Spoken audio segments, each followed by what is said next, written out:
physicality of the sound strikes you on the face like velvet hammers. I mean, it's just unbelievable. I just sort of stretched my throat and just stood there, paralyzed. I couldn't move. And the choir sang the full diapason of the human voice. From the darkest bass tones to really floating high sopranos.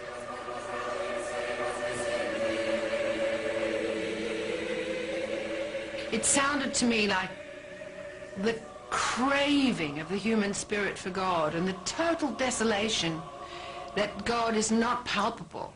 To me, even worse, because God is not there. I mean, how amazing to listen to this extraordinary cry. It was greater than grand opera. I mean, it was more imbued with feeling than any Wagner I've ever heard in my life. It was astonishing. And I just stood there for an hour and a half. They never stopped singing. And by the time it was over, I kind of reeled back out. And all the front of my clothing was sodden. I'd actually been weeping the whole time, but I'd never known I was doing it. It was just, the tears had just been dripping off my chin. I was sort of going, thinking, what? And of course I hadn't got a handkerchief. I hadn't expected, I didn't even believe I'd hear the Mass. And it never occurred to me that it would be like this. Our yearning for God in whatever form, in the ocean or in the swell of music, suggests that we already have more faith than we know. But the ache is only a first step. But would ask us to open ourselves to a more wrenching experience. John Paul II tells us, through suffering, you can become better and you can help others. It is, for Christians, it is the meaning of the cross. He feels that without suffering, one doesn't grow. An easy life without any kind of suffering practically has no depth.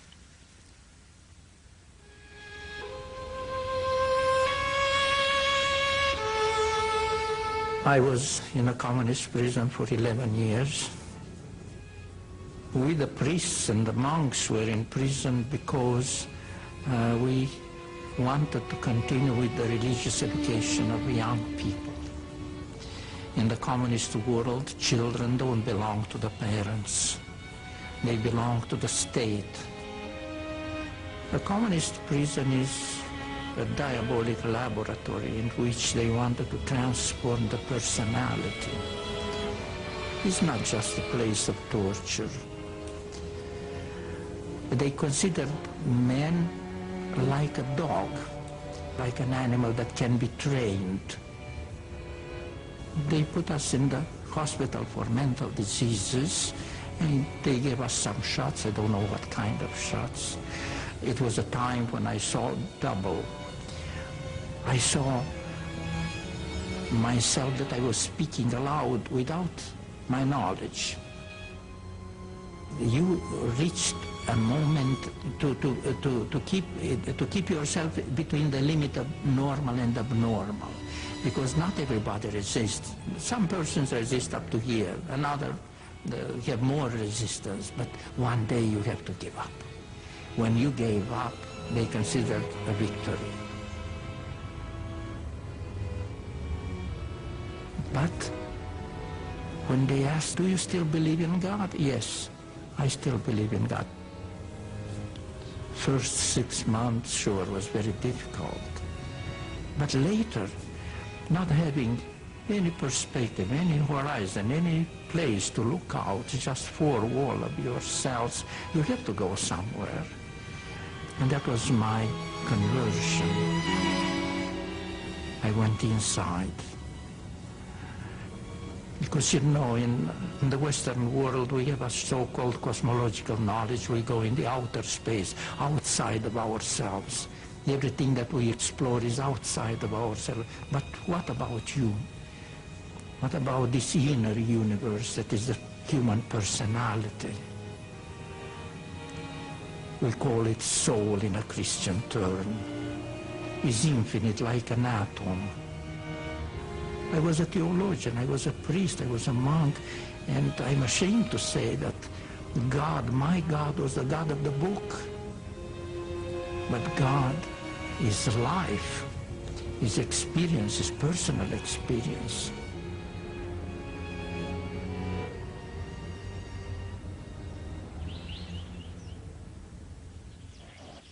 For some, suffering is the crucible where real faith is born. For others, suffering is where believing ends.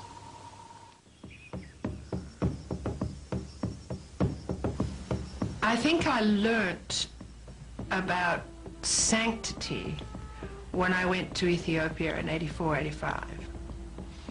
And I saw people whose lives are profoundly religious, who never take a breath without consecrating it to God or Our Lady or someone, for whom every day it has a place on the liturgical calendar. To see these people coping with the huge humiliation of famine, because I think people who are not farmers don't realize that famine is the ultimate failure for a farmer. It's an utter humiliation and bestialization. But these people, under this pressure, behaved like angels. I mean, to me, they really were, you know, garbed in celestial light. It's hard to think of it without rage against God, you see, because they were his fools. I mean, that's what happened there. Those people followed their religious ritual into the worst kind of squalor you can imagine, so that the bodies were always beautifully washed. They were beautifully clad in the people's last white cotton garments, and they were laid in their shelf tombs as if they were precious things to rise again on the last day.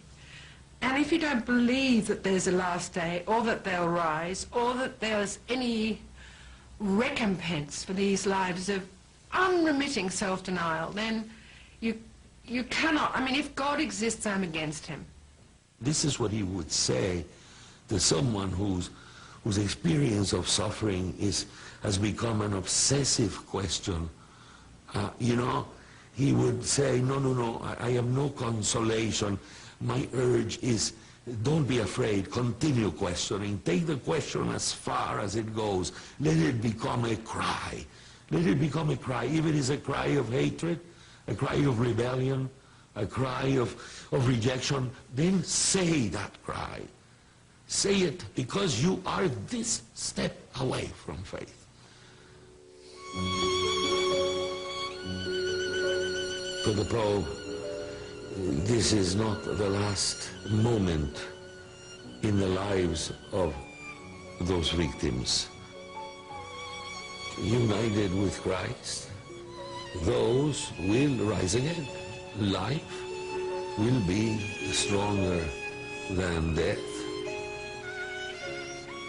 This is for the Pope as a conviction as certain as that the fact that the sun will rise tomorrow.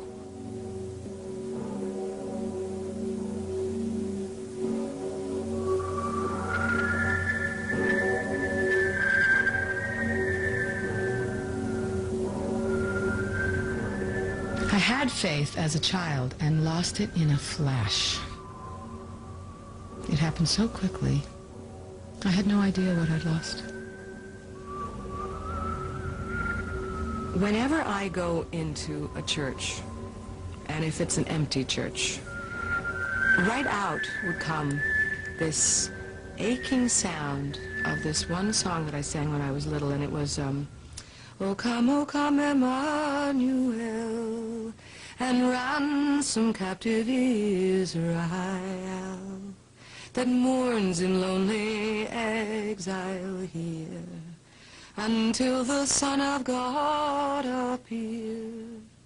Rejoice, rejoice, Emmanuel will come to thee, O Israel. I learned it when I was little. I don't think I had an idea of what it was about. You hear it very rarely, but at Christmas time I always hear it in the back of my mind. And sometimes when I'm really lost, I'll sing it in a hallway or in an elevator or God knows where, in a shower. And it comes back to me as a sort of general song of aching yearning. Come back to me, is what it sounds like to me. Come and take care of me. To me, it's everything about being taken care of. It's about either having faith or having your Father back in your life, having some all-consuming power bigger than you to say it's all right, you can make it through whatever it is that you're trying to make it through. And that's the song I always hear.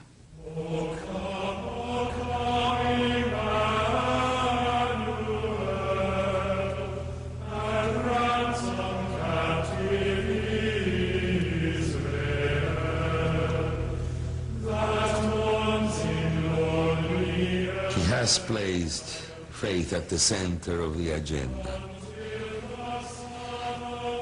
In the end, though, he knows that all he has been sent to do is to put the issue before us, to make the proposal with the urgency of every fiber of his being. Believe, do not be afraid to believe, his very first words as a pope. Do not be afraid. It will take nothing from you. But in the end, it can only be a proposal. The greatness and the mystery is our freedom. We can accept it. We can move on to something else. I don't think he knows what will be the case.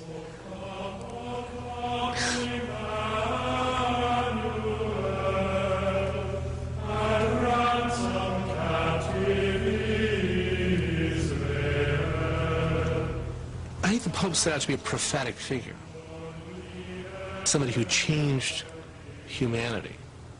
The road he laid out, if followed, would have transformed humanity in a spiritual sense. The legacy of this man, this Pope, is something that perhaps he wouldn't have expected. His legacy is the debate. His legacy is the angry conversation that he provoked over faith versus modernity. There will be no legacy of success in defeating modernity, and there will certainly be no sense in which he will have occupied the ground between absolute faith and modern unbelief.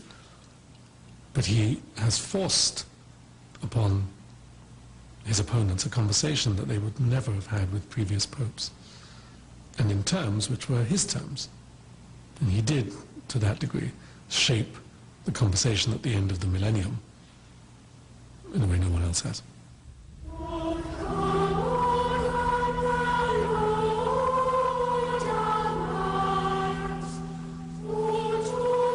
At the end of the day, when you look at this extraordinary life and you see all that he's accomplished, all the lives he's touched,